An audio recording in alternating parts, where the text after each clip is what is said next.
বসো। শাহিন কিন্তু সেই জিনিস, গতকাল লেভেলের মেয়ের সাথে রিলস আপলোড করেছে, দেখেছিস? আমি তো প্রথমে দেখে অবাক, এটা আমাদের নতুন বৌদি নাকি?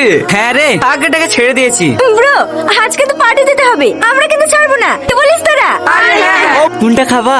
আপনার যেটা ভালো লাগবে সেটাই দেন। এটা ভালো লাগছে না? হ্যাঁ। ও বোন, বলেন। এই খাবারটা দাও। 220 টাকা প্লেট, টাকা আছে তো? হ্যাঁ হ্যাঁ, টাকা আছে। ঠিক আছে বসেন, 20 মিনিট সময় লাগবে। আর ওর তো বেকার হতেই থাকে। এক কাজ কর, ওদের গায়ে মালটাকে ধরে বিয়ে দিয়ে দে। পাগলি চাকলি মাল বেকার তো করতে পারবে না, কি বলিস তোরা? দেখ শাহিন, আমার কিন্তু রাগ হয়ে যাচ্ছে। তোকে যদি বলে গায়ের সাথে বিয়ে দিয়ে দেবো, তোর কেমন লাগবে? ছি।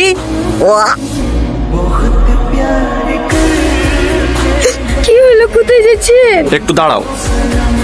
এই যে ভাই, এটা আমার বউ। হ্যাঁ, আমরা কখন বললাম আমাদের বউ?